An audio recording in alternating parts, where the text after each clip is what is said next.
Prayer is many things to many people. I feel like for some of us, praying to God seems out there, maybe even pointless. For others, it's truly part of our everyday lives. Some of us have learned to live in constant prayer. Wherever you are at in your journey with God, I trust that through this series, you'll be encouraged to go deeper in your walk with Him, to push yourself further towards God. I pray that you will learn to trust Him more, to rely on Him more, and to connect with Him through prayer. There's a great need for God in our world. Turn on the news, and it feels like we're surrounded by death and destruction. As followers of Jesus, we are His ambassadors of love to the lost and the broken. There is a need to express our deepest concerns to God through prayer because He's the only one that can bring ultimate healing and restoration to our world. When we pray, we bring our appreciation, our concerns, our hopes and dreams, and align them with God's plan for the world. When we pray, we align our will to His. God's priorities become our priorities. God's will becomes our will. So where do we start? Where do we begin? What even is prayer? In the simplest of definitions, prayer is simply communicating with God. Prayer can take on many forms, but in its essence, it's the communication between us and God, Creator and the created. Now, a relationship without communication is no relationship at all.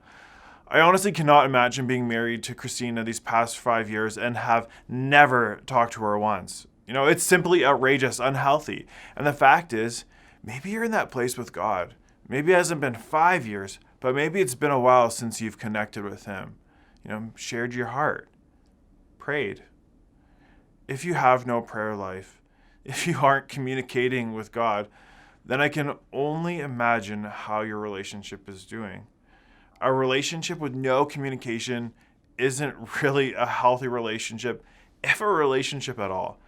It's a hard pill to swallow, but I think we need to be aware of that reality.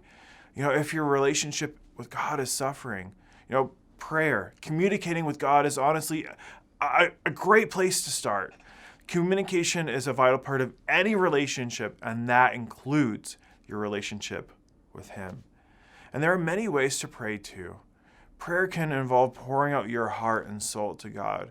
We are encouraged to trust in God at all times, to pour out our hearts to Him, for He is our refuge.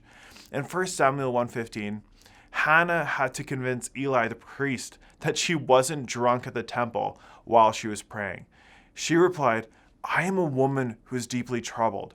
I have not been drinking wine or beer. I was pouring out my soul to the Lord." Even love how Moses questions God in Exodus 32:11. Moses asks God, "Why should your anger burn against your people, whom you brought out of Egypt with a great power and a mighty hand?" It really is okay to come before God and pour out our hearts before Him, to ask Him questions, to be frank with Him. And prayer isn't just, talking to God, but it also involves listening.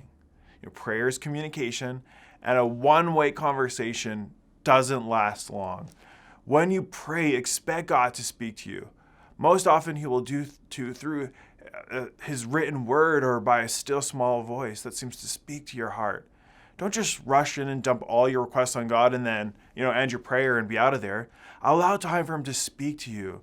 As hard as it may be in the busyness of life, try to find moments to be still with Him in prayer.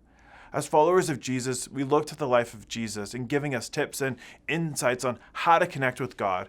The reality of prayer is that Jesus made prayer a priority. Right before Jesus chose His 12 disciples, He spent the day and night praying to God.